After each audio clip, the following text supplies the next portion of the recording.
David Filippo, gay and proud man here. Politically, I'm not sure, but I'm 18, still working it all out. Been listening to streamers to get a better understanding of it all. Well, guys, guess what? I'm going to take a break from talking about this COVID stuff because guess what? It's all bad news. So we're going to take a break from that. And we're going to have a socialism stream, okay? We're gonna talk about socialism here. And I'm gonna do it with my good friend Microsoft Paint. All right. Activated her trap card. No, COVID-19 is bad news, only bad news.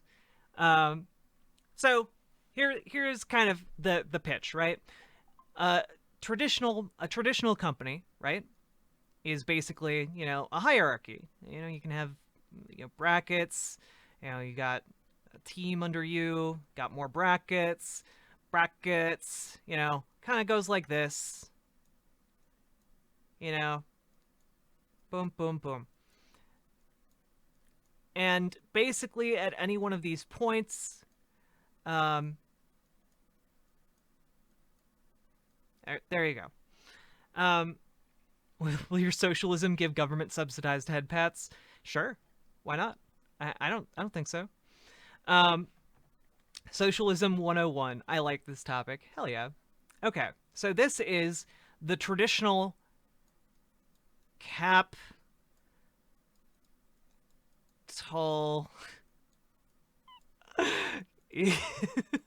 I'm so bad at this. There you go. This is traditional capitalist structure of a business, right? So I think that if you are one of these people, right? If you're at the bottom here, and you have to do what this person says, and this person has to do what this person says, and this person has to do what this person says, who has to do what this person says, right? That's inherently a tyrannical system, right? Like, you don't have any choice in the matter if you are at the bottom. Like, if you're down here, like, you have to do what this person says, otherwise you get fired. Now, I'm of the opinion that if you are part of a business, we shouldn't run it like this. I'm of the opinion that we should, instead of having one person at the top who owns this entire company, we should have the workers collectively own the company. So instead of this, you have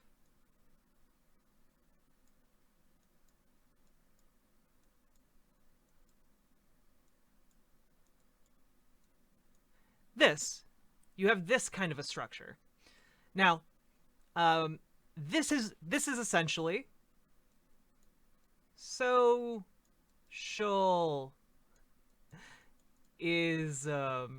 All right.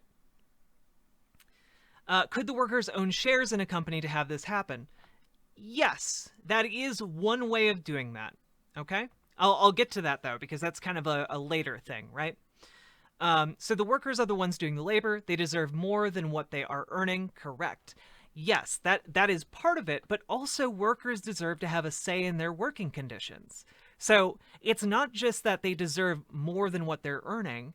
They deserve more of a say in how the work is being done, the approach that the company takes, what the company is doing as a larger entity, right? So you could still have a hierarchical system, but instead of this one person at the top owning all of this, right?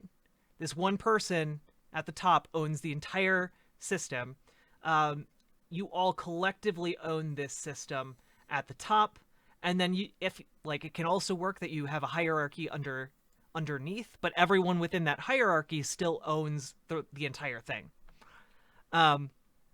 So how do we determine who has how much say?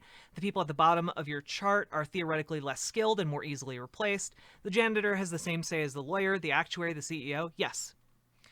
Yeah.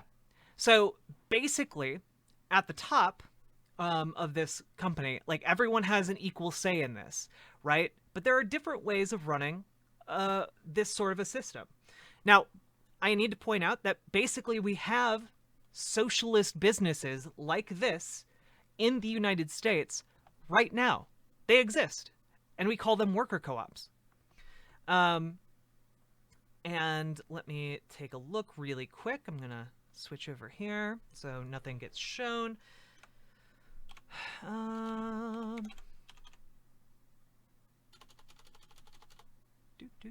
need to find a resource that's on my computer.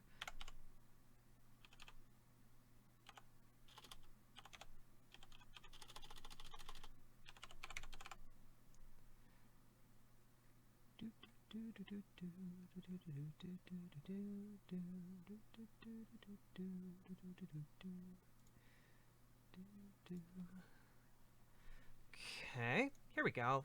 Here we go. Now this is a way you could do it, right? So this is, I'm going to show you guys my business plan that I brought up. This is how I would structure a worker co-op, okay? And there are many different ways that you can structure a worker co-op, okay? We'll zoom in a little bit here, okay? It looks a little bit more professional, right? So basically, everyone, like from the leadership board, the publishing team, the editorial team, like all of these different hierarchies, they're all included in the membership, okay? So they're all included in the membership. The membership gets together periodically throughout the year, and then the membership sets the dictates that the leadership board needs to pursue. And the leadership board would be made up of different members of, like, for example, the publishing team and the editorial team coming together on the leadership board. And also, you would have maybe a CEO, you would have maybe, like, outside investors who are on the leadership board. And then and then those people would carry out the dictates of the membership. Yeah, like a board of directors, essentially, yes. Except the board of directors would instead be getting where their direction is going, not from necessarily the profit motive, which is where we get all of the dictates currently, but they would be getting it directly from the members of the worker co-op. So they would be beholden to the membership in this regard. And from that point on, everyone down the hierarchy would be influenced by the dictates of the membership. So what the publishing pursues, what the publishing team pursues would be in concert with the editorial team, the policies decided on by the membership. This is essentially the way I think a worker co-op could work, specifically in regards to again, like a digital media enterprise. Right. So exactly, the structure is a minor problem, right? There are many different ways you can structure a similar system, but Sammy Green, I agree. I'm also proud to be an American, where at least I know I'm free. But yeah, like the membership all collectively own the company. So the membership, wait. Excuse me if I'm really dumb. You're not. But is it true that capitalism only encourages companies to do things for their shareholders? No. Capitalism encourages companies to do things that are profitable. So oftentimes that is what is in the best interest of the shareholders. But essentially the only reason corporations exist is to make money. So anything else is secondary to what a corporation does. And that's really kind of the underlying problem of corporations, like on a fundamental level. Let's see.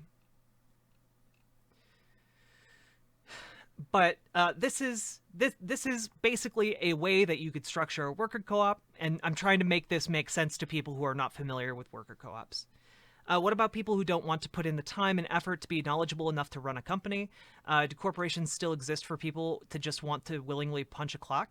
Well, again, you don't have to go to the membership meetings.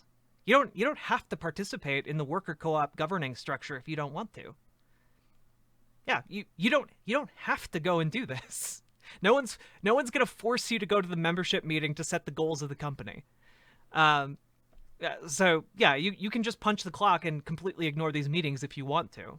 But the point is having the system in place where they can collectively make these decisions. Um, so how do we solve it if corporations are inherently only care about profit? Well, I think that we solve it by, instead of having one person at the top who dictates where the company goes, um, instead of having one person at the top who dictates the entire company's direction, you collectively have employees own the company who can then dictate the company's direction. So, for example, um, if the people all working at this hypothetical company decided that, hey, we made X amount of profit this year, instead of using that to hire anyone new, or instead of using that to increase our own wages, we would rather have less working time for the same pay. So maybe you reduce working time from 40 hours a week to 30 hours a week, but you still make the same amount of money. So you have more free time, despite working at this job. This is what I mean. Like, you don't necessarily need to have profit be the only incentivization with a worker co-op. Yeah, you could vote on just having a 4-day week instead of a 5-day week. Yeah. And the other thing is, like, yeah, if you have a problem, like in the art department, and you're like, hey, this is a problem and we need to address it, you can like bring it up to your boss. But if your boss isn't like in a position to be able to change that, well, you can bring it up to the membership meeting. You can bring it up as an issue here and explain to your fellow workers why it's a problem. I think this is a great way of democracy. Wouldn't profit rise if workers are more happy to go to work anyways? Yes. In fact, the data we have on worker co-ops tends to show that workers are happier. They tend to be paid more. Worker co-ops tend to be more resilient in harsh economic times. Worker co-ops tend to preserve jobs instead of cutting them. Worker co-ops don't tend to make the decision to move their companies overseas. There are all kinds of benefits to worker co-ops. So what if the people attending your meetings are shit at running a business and vote for the things that aren't in the interest of the company? Well, then the company goes under, and the same thing that happens with a poorly run company happens to a worker co-op. There you go. But that's kind of the issue, right? You have a lot of democratically run co-ops right now where that doesn't happen. They're perfectly capable of competing in a capitalist market. I just think that we should have more of them. What is a worker co-op? What if a worker co-op is assembled out of ill-willed people? Do you mean like an evil worker co-op? Like you just get a bunch of like neo-Nazis together to form a worker co-op? I mean, I don't really necessarily see how that's different from a modern company today, to be 100% honest with you. Like a modern company today will just make the decision that it's more profitable to dump toxic waste into someone's water supply and just tell them to go fuck themselves. Like that's the kind of thing our companies do today because it's more profitable. So I would say maybe we already have evil companies. I just think that the capacity for evil is like decreased by democracy. So what about inherited business? I don't have any problem with inherited businesses. And that's the other thing. Like a lot of people, when I say we should transition to wait. So do you need to hire a janitor who also is really business minded as to not mess up important things? Well, I tend to think that the janitor is going to know janitoring better than anybody else. The accountant is going to know accounting better than anyone else. So the accountant can go up and make a presentation to everybody about why adopting X policy might be a good idea or a Y policy might be a good idea. If the janitor is not getting what he needs, the janitor can go and make a presentation about, hey, we're putting money into this cleaning solvent, but this other cleaning solvent doesn't cause cancer, so maybe we should use this one instead, Like, this is the general thing. You don't need everyone in the company to be experts at everything. You just need them to know what they're doing. It's the same as a modern job here. You just have them collectively have a say in their working conditions. Like for example, do you think Amazon's working conditions would be the same right now if the workers had some say in what they were doing, what the company was doing? Do you think Amazon would still put them in poorly ventilated warehouses where they die of heat stroke and have to piss in bottles? Or do you think that the workers at Amazon's warehouses would probably go to one of these membership meetings and be like, "Hey, we would rather not piss in bottles and die of die of unventilated warehouses, please." If it was a democratic system, do you think that they would be able to have more power than the rest of the company? I'm willing to guess yes. I'm willing to guess most people at Amazon wouldn't vote to keep people forced in conditions where they're dying and pissing in bottles. Um, let's see. So, yeah. Pissing in bottles, oh come on, that was WoW rating in college, cowboy up. Um, yeah, we just need to give them all diapers. It'll fix the problem. I'm sure they'll all enjoy pissing themselves. um, yeah, I mean, only hire the fetishists, who get off from it. Is there a chance that a single billionaire could ever be a good person or get their billions in an ethically correct way? Look, I'm not going to speculate on like the contents of a billionaire's heart because that's an impossible task. What I will say is that I don't think there is an ethical way to partake in capitalism unless you are working at a worker co-op. I think that capitalism is inherently unethical and inherently has some degree of exploitation, even under the best current circumstances. So I would say no, there's no way for a billionaire to ethically get their billions. Maybe you could make the argument that if you inherited your billions, that's the only ethical way you could have gotten them, but I think that's tenuous. Um, let's see. So if most people in a worker co-op want to do harm for their own benefit, it does not help that we have co-ops. If most of the workers are okay with exploitation, they do what they want. Who of us do not things? Disco I think that argument's bad. I have more faith in people than you do, I think. Because I don't think you can like easily assemble like a worker co-op of evil people who are just okay like killing one another in order to profit. I don't think that would be okay. And also worker co-ops would still be subject to regulations. Like that worker co-ops it would still be illegal for a worker co-op to dump sewage into a water supply. Yeah. So what amount of money is it ethical to make? I'm isn't trying to determine some arbitrary amount of money. What is ethical to make? Just that arbitrary and based on subjective moral values. Well, I mean, that's the point. What I'm saying is I blame the system. I try not to blame individual actors. Though I think, for example, Jeff Bezos is more culpable than other people because literally people die at his businesses and he doesn't do anything about it. So like that's my position, right? Like it's not that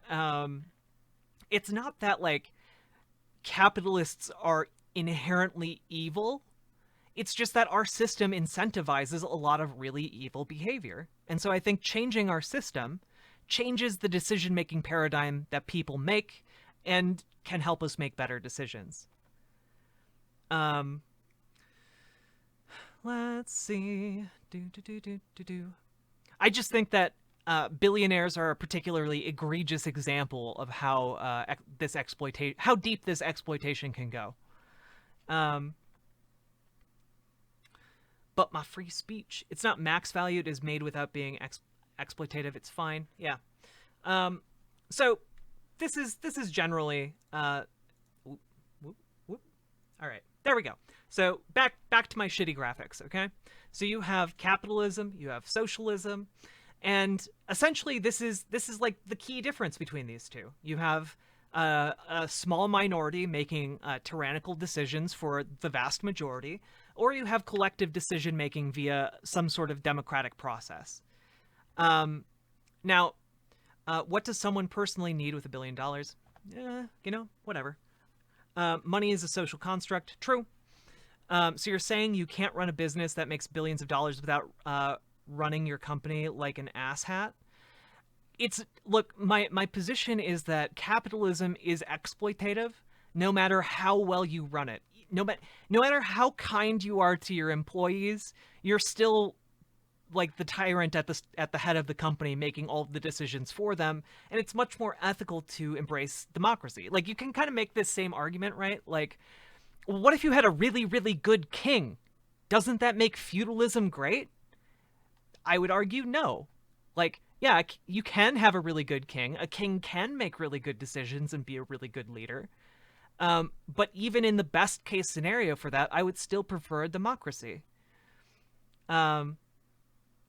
Let's see. I know I could just look these things up, but you're explaining things really well. I know socialism and communism aren't the same thing or even exactly similar, but what are the big differences? So stagnation. Here are the big differences, right? So in order for a country to be considered socialist, it needs to have two things. First, it needs workers controlling the means of production, aka it needs to have, aka it needs to have socialism.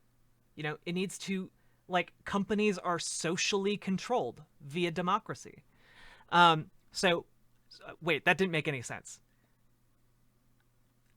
Okay, so to be socialist, you need two things. Number one, you need worker control over the means of production, which means the workers collectively controlling capital. So, like, if you have a factory, all of the workers who work at that factory collectively own the factory. And the second aspect is that you need decommodification of, at the very least, a large portion of the economy. So for me, as a market socialist, what I advocate for, because there are different kinds of socialism, right? I advocate for decommodifying the things that are necessary for humans to live in a modern society. I'm going to go be a murder hobo in the latest Ubisoft game. Awesome. I hope you enjoy Watch Dogs Legion. That's the one we're on now. You have a good time, okay? So as a market socialist, what I advocate for is decommodifying the things that are necessary to live in a modern society, right? So housing, basic foodstuffs, electricity, water, internet, education, healthcare, mental health care, those things. And when I say decommodifying these things, I don't necessarily mean all houses are free, all apartments are free. This isn't what I'm talking about. What I talk about is we should build places for people who go homeless to live, that are just freely available to them. You know, you go to the website, you're like, hey, I'm homeless. And they're like, cool, well, you can come live here. And you go to the apartment that they designate, you know, the decommodified housing unit, and it's not fancy, but it's a place you can live rather than out on the street, you know? And it has clean water. There is a local food bank stocked by, collectively by our government, you know? There is electricity there. There's an internet connection there for your, you know, devices. This is the fundamental thing that I think is really, really important. And so no matter where your income level is, you have access to all the things that you need to stay alive. And from that basis, that actually makes people more productive and more happy, because you need to be able to live somewhere, and you need to be able to eat somewhere, and you need to have clean water somewhere in order to survive. This isn't like high level ideas, right? And then instead of the incentive of I either need to work or die, which is currently what it exists underneath capitalism over here. There we go. Capitalism over here. Oh gosh, I need a better, I'll just use this. It's fine.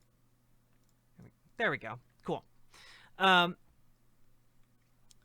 Instead of working or dying, which is our current system of capitalism, you can just live and pursue what makes you happy, pursue what you think is great. Because you know what? We would still have people who want to be janitors in a socialist system, even if they could be astrophysicists. There are people out there who are very content helping their local communities, cleaning up after people, and contributing in that way. And you should be able to make a living, you should be able to survive, even if you are working as a janitor versus working as an astrophysicist. And your incentive for working in this society would be for the luxury goods, for improving your standard of living, instead of just relying on the decommodified goods. Like, you want a Pop-Tart? You got to go to the local, like, luxury grocery store to buy a Pop-Tart. You know, you want a PS6? Well, you got to get a job at a worker co-op in order to afford that, you know? You want a, the suburban house with the white picket fence and a dog? Oh, you got to go get a job at the worker co-op, you know? Or study in school for a while to get that job that's, you know, you're really interested in. This kind of incentive, I think, is much preferable to an incentive system that basically has an invisible gun to your head, right? How about filet mignon and lobster tails in the food bank? Nah. If you want to go eat a super nice meal, like, go get a job at a worker co-op, you know?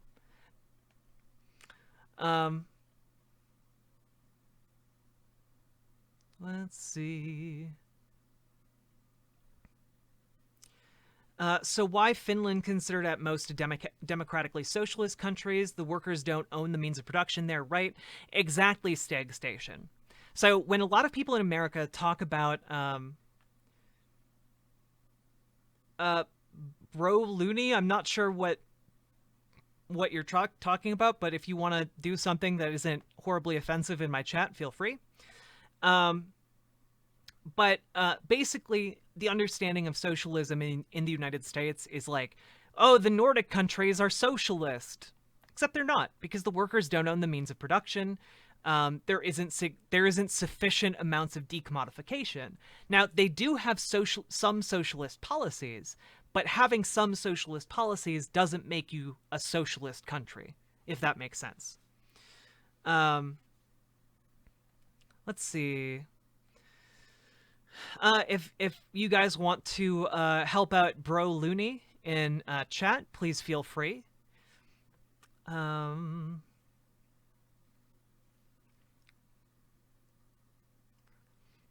Unions are big in Finland, though. Yeah, but I would say that a union isn't the same as the workers controlling the means of production. It's just not the same.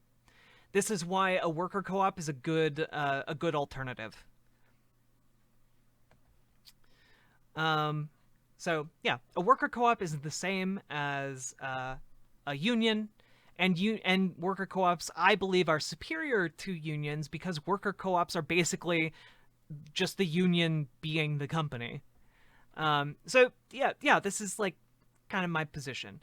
Now, Steg Station. So let's see. So socialism's still more a theory than anything. I hear conservatives talk about Venezuela a lot, but I'm not sure what they're talking about. Yeah. Basically, Venezuela, also not a socialist country. It has socialist policies. It nationalized some of its industries, but that's not socialism, right? So again, Venezuela is not a socialist country. We did, however, talk a few nights ago about, I had Revolt Rise on the show to talk about Yugoslavian market socialism. So, basically, there was one country in the history of the world that had a system similar to what I'm proposing, and it's Yugoslavia, which doesn't exist anymore. And basically, Yugoslavia had a system whereby you had worker co-ops, you had decommodified industry, you had a whole lot of pretty sweet things, and it was largely brought down by the oil bust in the 80s and the USSR's collapse and interest rates from the International Monetary Fund. So this is one of the primary issues, because a lot of people look at socialist countries and are basically like, oh, see, they failed, so obviously it means their system was bad. Except that that's not necessarily the case. There are a lot of outside factors that influence these things. But essentially what I propose is somewhat similar to the Yugoslavian model, which, by the way, Yugoslavia recovered like at an exponential rate after World War II. Their country was absolutely devastated by the war, and basically the people collectively decided to become market socialists, and try something new because what they had been doing before hadn't been working. And they experienced essentially a renaissance, that like to this day people who lived through it like remember it as like a golden era for like the country. Um, Erica, the fat Soros puppet. I'm a woman. Hello. How are you doing? Some of the issue with Yugoslavia is the trouble with dictators having bad transfers of power. Yeah, and that's absolutely one of the issues that Yugoslavia had. However, I would say that largely this problem is related to their governance and not necessarily to their economic system. I think their economic system was actually quite solid when it comes to an untested system like market socialism. So I think it's a pretty good way of clarifying what we want to do and how it can work, because it did work, and it worked very, very well for decades. What kind of stats can we use to support the case for socialism if it isn't used in practice? Excellent question. Stag Station, I love that you're asking all of these fantastic questions. Also, before I get too deep into this issue, you also asked about what the difference is between socialism and communism. So, and this is the very simple rundown of it, okay? Socialism is workers controlling the means of production and then decommodifying a significant portion of the economy. And then the third aspect that is necessary for a socialist state to turn into a communist ideology, I guess, would be the dissolution of the state. So essentially, socialism takes these first two things, and then the state slowly dissolves into communism. So this, by the way, doesn't mean that you don't have a government. It just means you don't have a state. And that's a bit of a tricky distinction for a lot of people, I think. But I also think it's a pretty... And some of the lefties in my chat might not like this, but I think that we should focus on getting market socialism first, and then we can focus on communism. Okay, that's my basic, one step at a time. So let's get to your other question. How does the state naturally dissolve, though? Basically, so Linky RD. Basically, the theory goes that, like, as socialism is a transitionary economic model, right? So it's basically you move away from capitalism to socialism, and you use the power of the state to make that transition. So you use the power of the state, and you capture the state either through revolution or evolution. Revolution is violently capturing the state. Evolution is by capturing the state via democratic process, which is what I'm very much in favor of. So once you have control over the state, you can use it to make the transition to like workers controlling the means of production, and you can use it to decommodify a large portion of the economy. And then the dissolution of the state would be the gradual reduction of state power over everything that's happening, because you wouldn't necessarily need state power in a system of worker co-ops and other such things. That's essentially my super simple way of explaining all of this, okay? It's a lot more complicated than this, but I'm trying to simplify it.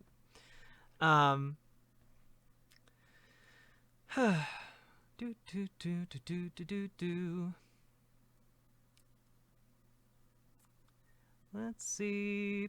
Oh, okay. So you were asking me about data. All right. So let me bring up my research document. Yay! All right. Here's a research document that I have been assembling for a while now. There you go. So, you trying to be the next Margaret Washburn? Theories? Yo, when I was in high school, I remembered all those theories of Sigmund Freud. And were there the other people? I forgot, but yeah, a lot of good information, not gonna lie. Well, I'm glad you're enjoying this, Sammy Green. Also, I have forgotten to thank people who hit that follow button. Sammy Green, thank you very much for following. Dizzy9, thank you very much for following. Rebus? Rebus? 2323, thank you very much for following. Stagflation, sorry, Stag Station, thank you very much for following. And Bob Jips, bless your heart for hitting that follow button. I appreciate it very much. Sammy is a troll, by the way. Well, that's okay. Trolls can be here as long as they're relatively respectful. And you know, who knows? Maybe we might win Sammy over. You know. All right. Gonna drink some water before we get into the research.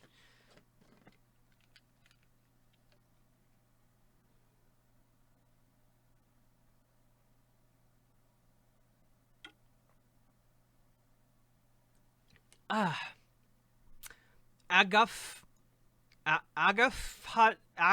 Jahab Najif. We're talking about market socialism, my dude. Do I do gaming streams? Sometimes. I did a playthrough of a adventure horror game called The Last Door in October. That was a lot of fun. And I might do one of the Dark Souls games soon. I enjoy playing Dark Souls and like talking with all you guys. Kind of having a more chill stream, you know? But I've found that people get a lot more interested when I'm not playing video games.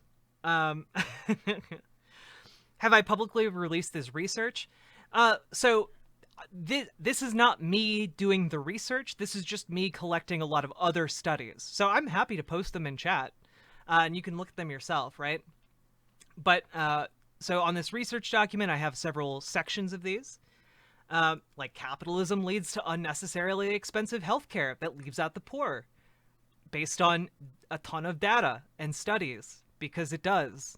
This is why we need Medicare for all people. Also, because in America, black people are disproportionately poor, it means that people who are poor are My phrasing was about to be very weird. Why was I phrasing it like that? Anyway, black people are disproportionately poor in the United States, and because we have a paywall around our healthcare in the US, it means that changes to our healthcare system that exclude the poor disproportionately exclude black people. So, we can go down and look at the US and economic mobility, which, surprise, is bad. The United States has some of the worst economic mobility in the entire developed world. Voter fraud. And then we have market socialism. Yay! Okay. So we have a bunch of studies on basically market socialism as like a concept. And like defending it on a theoretical basis. You know, you have Market, State, and Community, Theoretical Foundations of Market Socialism from 2003. You have a decent case here for why market socialism is a viable alternative to neoliberalism from 2013. You have Would Democracy Survive Under Market Socialism from 1986. You have Testing Theories of American Politics, Elite Interest Groups, and Average Citizens, which basically found that under our current system, basically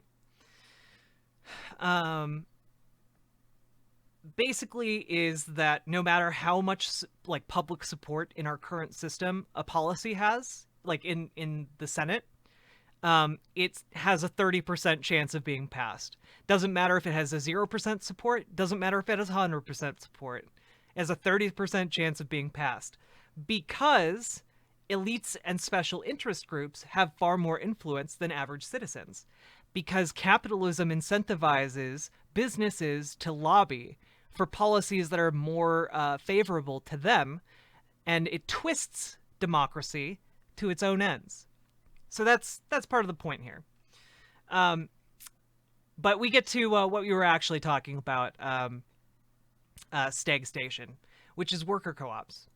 So This is all like political theory up here. This is where we get into some interesting stuff. I really appreciate you answering my questions. Recently left the alt-right rabbit hole and I went to redeem myself. Oh, you want to redeem yourself? Well, you know what, Stag Station, you came to the right place. I'm here for man, I really think Goyam Rise Up 532 is a good faith actor. Wowee.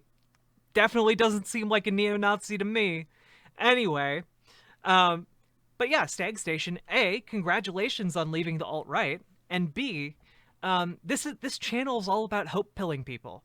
You know, I'm here to tell you that we can build a better world together, and that by working together, each of us to our strengths and passions, we can actually achieve real change in this world that makes it better for future generations and also ourselves, you know? We can live in a kinder world, a stronger world, a more efficient world, and one that doesn't, discriminate on the basis of race or gender or sexuality or any of these other things that we draw arbitrary lines around. High Priestess, thank you very much for the raid. I appreciate it. Hi. You caught me in the middle of me going off on like a little stump speech. Hello, everybody. Love Pegs, thank you very much for hitting that follow button. Where's my food stamps? I'm not sure if I should say thank you for hitting the follow button on that one. Not gonna lie. Hello. I hope you're having a great day. Also, hello everybody. My name is Jack. I'm a market socialist, and I'm here to advocate for us making a better world together and moving towards a less exploitative economic system where people can pursue freedom to the best of their abilities and find happiness. Dira Grace, thank you very much for hitting that follow button. I appreciate it. Be more. I see you in chat. Hello. I hope you're having a fantastic day. Inukuroe, thank you very much for hitting the follow button. I'm really sad I can't say your name right. Let's see. Hi, Priestess. Got a political raid and I had to share the love. Aw, thank you very much. I appreciate it. I hope you... Wait, are you feeling better before you go? You seemed pretty sick yesterday. I'm hoping you're feeling better, okay? Well, thank you. I'm glad you think that I'm amazing on panels. Yeah, you guys, you missed my amazing art stream. Look at how amazing I am at art and explaining capitalism and socialism. Oh, good, High Priestess. I'm really glad you're feeling better. I was a bit worried. I was really had my fingers crossed for you that you weren't coming down with the COVID. Oh, well, thank you. You love Pegs. I have very little knowledge of you, but you seem pretty amazing yourself, okay? Let's see. I have nothing against any type of people, but I think the real people who started racism were the leaders of the KKK. My dude, I'm gonna stop you through that comment. Do you not think that the real progenitors of racism were the people who enslaved people on the basis of their race? What the fuck? What the fuck? D&D diagram, middle school coach level quality, but sometimes that's what you need. True. True. True. Started racism. GG's. Yeah. Racism is older than the KKK. True. This isn't even really hard to distinguish. Anyway. Holy shit. I hope that you learned something. Please go read a book about the Southern strategy. Please read a book about the history of slavery, the transatlantic slave trade. Okay, Stag Station, before you go, I will make it really quick, okay? I will make it really quick for you because I didn't present you with this information, so I'm going to go over it really fast. We're going to hit the ground running, okay? So, basically, socialism. Worker co-ops. Worker co-ops is a way to transition our economic system away from tyrannical hierarchy, which is inherent to capitalism. Worker co-ops, all the information we have available, I will put it in the chat here very quickly. Here we go. There's 1. Here's 2. Here's 3. I'm just going to link everything I got, okay? Here, you can save them for later. Here's 4. And here's 5. This one's more of a primer. All right. Okay, Stag Station. What I got there, it's a bunch of stuff about worker co-ops. This goes for all of you, okay? Bookmarking these as fast as you can. Awesome. I'm going to go over really, really quickly. Basically, the findings of all of our studies on worker co-ops tend to find that worker co-ops are more efficient by about 9 to 14% compared to traditional business companies. Workers tend to be happier. They tend to work harder. They tend to be more invested in their jobs. Worker co-ops tend not to vote to move their jobs overseas. All of these things are things that make capitalism better. It undoes, at least to a significant degree, if not entirely, the exploitation of capital. Because right now, under capitalism, what happens is the person who owns the capital, like if you're talking about someone who owns a factory, right? They just own the factory, and by nature of owning the factory, they take money out of what you make and then give you less money. So they actually underpay you for what your labor is worth. Market socialism, worker co-ops, more equitably distribute the profit of the company, which means you are getting more of the value that you produced. So this is fundamentally why I'm in favor of worker co-ops and why I think that they would improve our economy quite a bit, just like on an efficiency and a wealth generating basis, and also when it comes to like the equity of working in our society. I think that it would be much more equitable, and I think that that's a good thing to pursue. And I think that democracy is good, and we should have it in our workplaces. Boom. That's my really quick case about worker co-ops. There you go. Does that kind of get to the point before you have to go? What's stopping conversion if it's more efficient? Be more part of it is that there is not a lot of investment capital for worker co-ops, because it's far more in the interest of people who invest in companies to just invest in private companies where they're going to be able to reap a larger share of the profits, because they'll be at the top. Please clap. Thank you, High Priestess. Thank you. You have a good day, CMA Gruder, okay? Yeah, Stag Station. I stream every weeknight, so feel free to come back anytime with more questions. So yeah, there is a fundamental problem when it comes to obtaining the capital to start up worker co-ops. This is why often you'll see people, and I guess I can switch over here. Often you'll see farming agricultural worker co-ops. That's far more common, and that's largely because farmers tend to already own the necessary capital in order to work as like a farmer, right? And so they find it more profitable to band together. This is why agricultural co-ops are actually quite prolific in the United States. What are some examples of companies trying it in America? Land O'Lakes is a worker co-op. Ocean Spray is a worker co-op. These large agricultural co-ops are actually more common than people think. There are also a lot more small-scale worker co-ops that are small. Ocean Spray is like a $2 billion a year company. And now I'm not gonna say that these are perfect examples of what I'm talking about, but it shows that this is a method and a structure that can work. I want to make sure that worker co-ops that we transition to are democratic, and that's one of my primary concerns. Is China socialist then? No. China is a highly authoritarian state capitalist country. How is conflict resolution handled in worker co-ops, especially as it relates to minorities that have less voting power as a group? I'm not looking for perfection. Yeah. So when it comes to worker co-ops, here I can give you an example. Okay, so I actually worked on making my own worker co-op. I wanted to make a digital publishing company. Um, oh, Love Peg's gonna head out, gonna try and sleep off this migraine. Well, I wish you the best, you know, and I hope you come back. Um, be rest well, have a good night. Um, yeah. Linky RD, absolutely. And you know what? I think these are questions that we should answer more. So here's an example of how I would structure a worker co-op, right?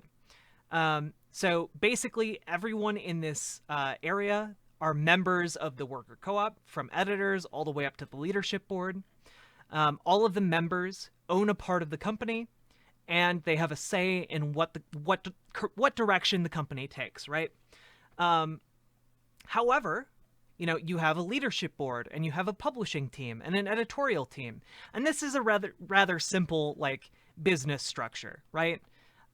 So it is also not like outside the realm of possibility that you would also have an HR team, right? Like you would have an HR team that handles like internal worker disagreements. You know, um, so like you would like much like you have HR in current companies today, except I think that HR in a worker co-op can be much more beneficial specifically to workers, right? Because HR in a current capitalist company does not exist to improve the life of workers. It exists to cover the private company's ass from like lawsuits and stuff. I think a worker co-op's HR department could do much more to protect workers and improve worker lives, and have input in the leadership board to achieve these things. So yeah, I mean that's one way you could handle conflict resolution. I'm sure there are others as well. There might be better ways. This is just one of the ways you could do it. Um, and this is one of the things, by the way, that I think that we need to learn about as we go forward, right? Like one of the things is that we don't have a ton of experience in the United States when it comes to framing and creating worker co-ops. So when we transition to worker co-ops, we're going to have more experience. We're going to know more effective ways of structuring these businesses. We're going to know more effective ways of doing all of these things. And I think that that will only be a good thing and an asset going into the future. Would HR in a co-op where there are legal issues which would cost the company money be directly fucking themselves over? I don't know why you would assume HR would be better in co-ops. Because HR could be more transparent with the membership, and would largely have to be in order to function in a worker co-op. Like the membership makes the rules that the company has to follow. Like, yeah, it wouldn't be in the HR's best interest to fuck over everyone at the company, because they're also part of the company and they partake in like the benefits.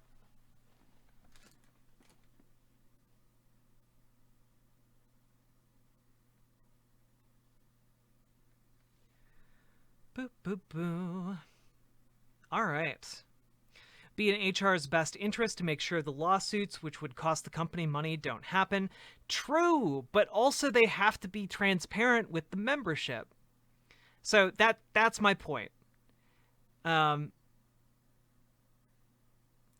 see. That's what I mean.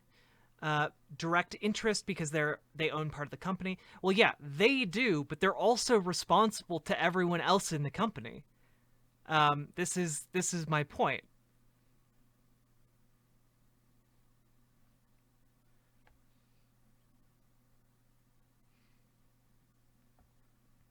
I think it is silly to assume that HR would that somehow HR in a worker co-op would be like so nefarious that it would be like concealing like all of the wrongdoing of the worker co-op, and that wouldn't get out to the larger membership. I just hate HR either way. I mean, that's fine. But this is why you're not in HR, right? I don't think HR would be worse in a worker co-op. I think it would be the same. Well, maybe it would be. Maybe. But I think generally there are a lot of benefits to a worker co-op that would counteract the current negatives that HR has.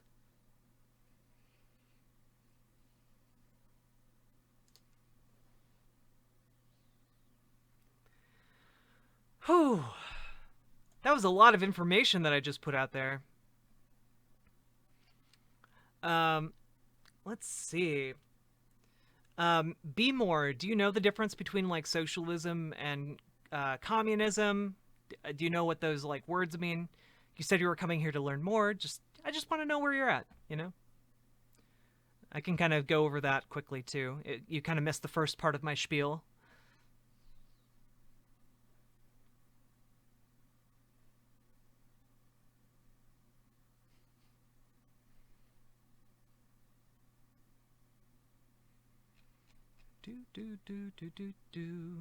Okay, cool.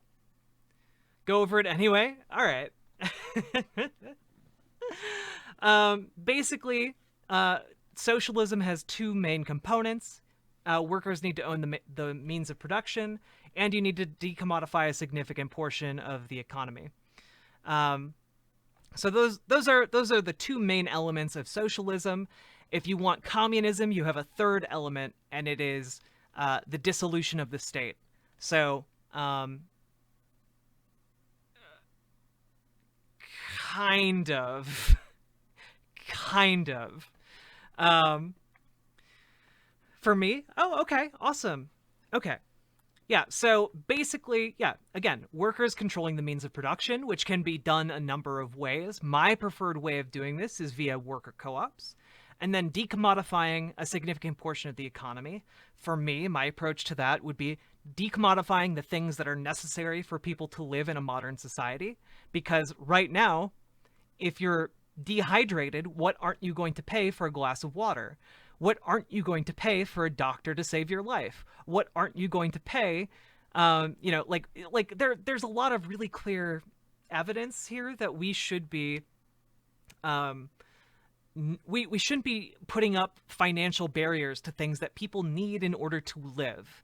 And that those financial barriers are things I would like to take away by investment by the state, right? So I would like the state to decommodify these things, and largely because there are a lot of knock-on effects of decommodification that benefit society as a whole.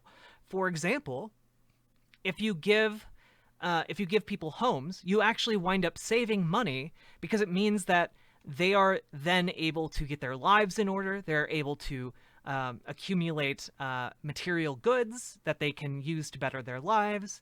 They're able to be stable.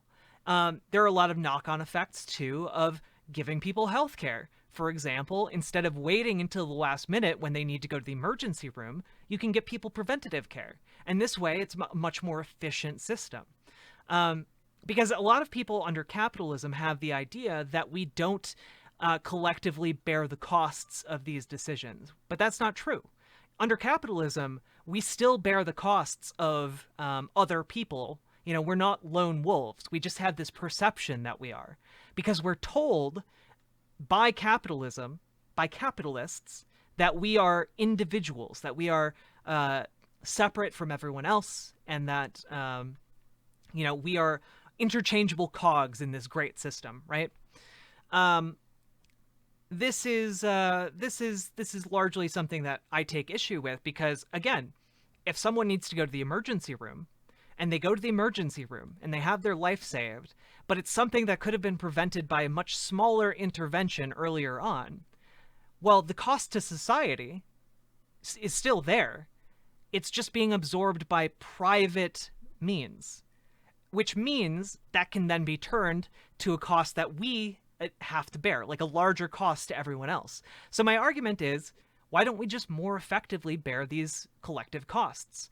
If it's less expensive to house people, if it's less expensive to give people medical treatment, if it's less expensive to do all of these things, if we have these knock-on effects, if we provide mental health treatment to everybody, and that reduces violent crime,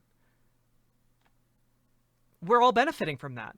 We're all benefiting from these things that would have cost us money anyway. Violent crime costs society money.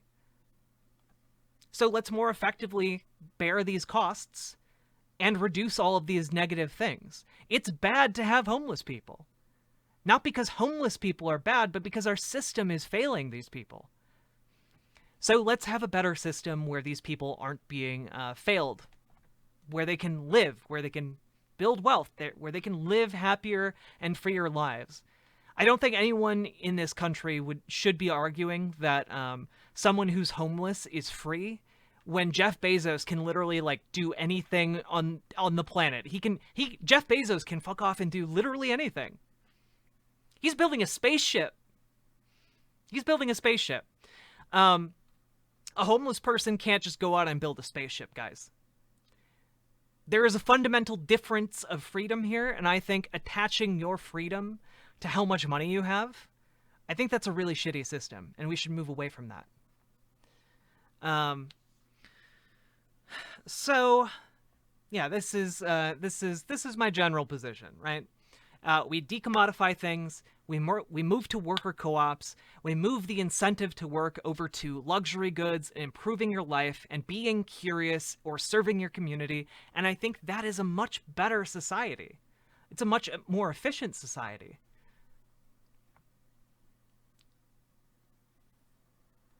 Yeah. Yeah, it's literally an understatement if you can pay to go to Mars. True.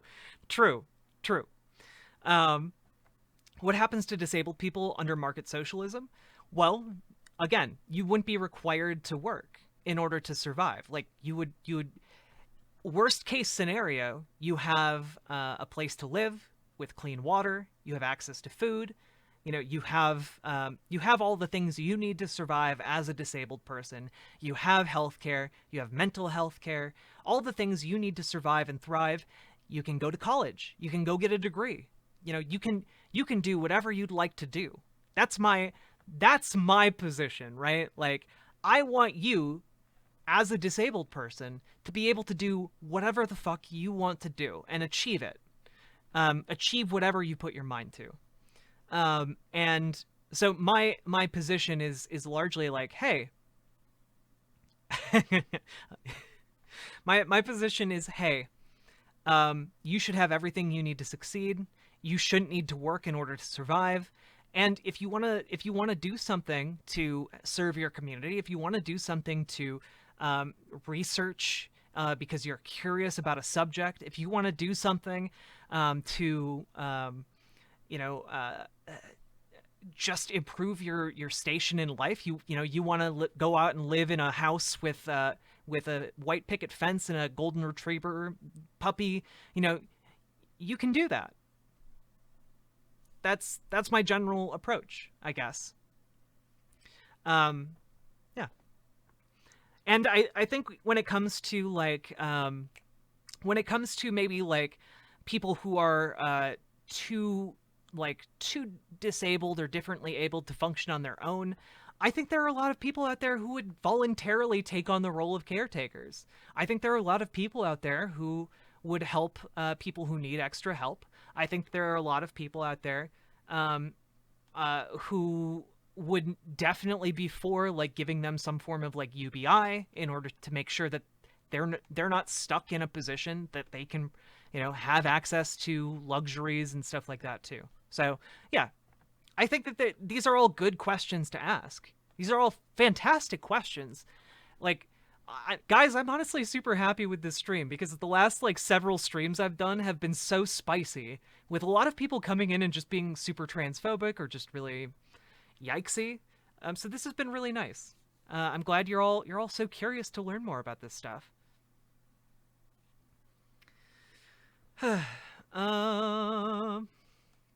Trans motherfucking rights. True. This is not a house for ableism. We are not ableist in this house. We are not TERFs in this house.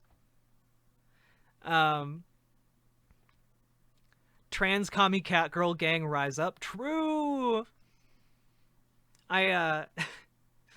Yeah, I want to move towards a world, by the way, like all of this addresses a lot of like capitalist exploitation, and I also don't want to minimize the fact that there might still be bigotry at the end of this road, right?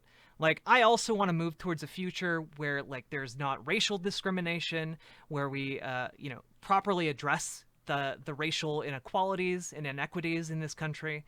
I want to move towards a future where we address like the gendered inequities in this country, and I would like to move towards like gender abolition and like racial abolition, really. Like I want to be able to move past these prescriptivist notions that just because the color of your skin is one way that you should be acting a certain way, or just because your gender is a certain way you should be acting a certain way or behaving a certain way. I want to move past all these things, and I want them to fade into the background as something that is just a common characteristic of humanity.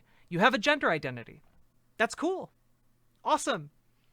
It's like it should be like having green eyes. You know, I would like to move towards that sort of a future. How do you think we can try and get rid of racial and gender discrimination? Well, first we have to recognize that it's a thing, because a lot of people are heavily invested in not recognizing that it's a thing.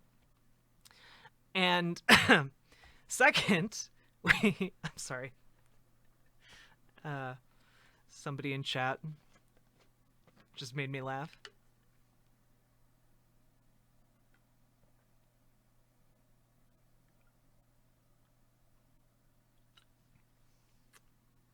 All right. My comically large water bottle. Okay. So basically my proposition is this. We need to first be able to have the conversation, and B, we need to like accurately address the disparity. Like for example, in this country, we need to acknowledge that the average black wealth in Chicago is 1/40th the amount of white wealth in Chicago. That's insane. It's insane. And we need to recognize that this is a legacy of slavery and Jim Crow and segregation and all of the nasty shit that went on in all of that. We need to understand that these sociological measures don't just disappear. Like, if people are born poor, they're more likely to die poor. If people are born rich, they're more likely to die rich. So what do you think happens when you spend 4 centuries denying people the ability to build wealth? Yeah, in this country, people who are poor are disproportionately black and brown. And I think we need to have programs that actually address this disparity.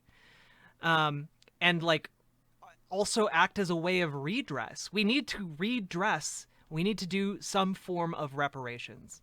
And that's my position.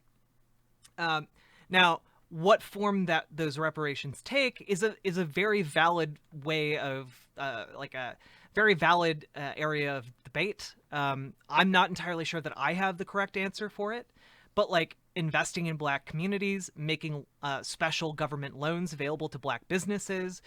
There's a lot of ways that we can set up programs to benefit underprivileged communities and redress that income gap, that wealth gap, because that wealth gap, it's doing a lot of bad shit to our society.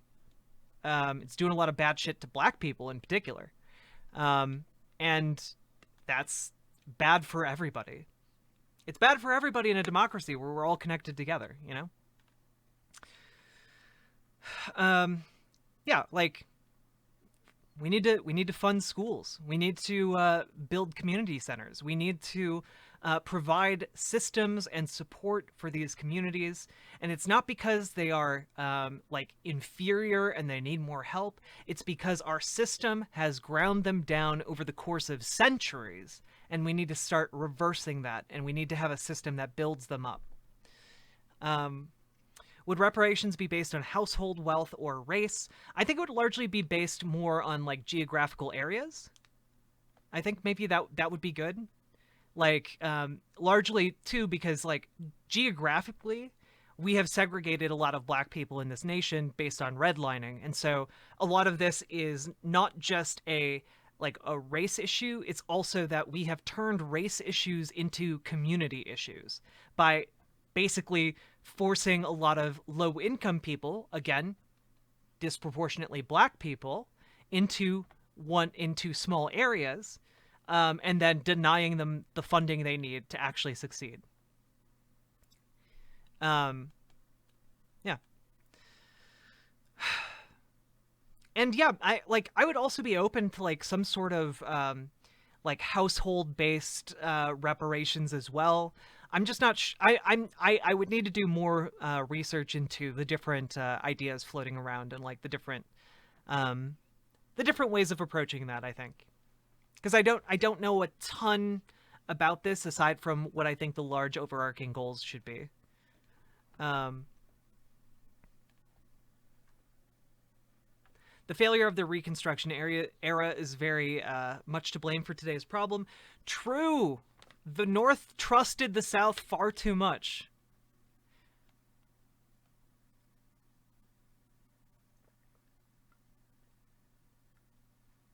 Very true.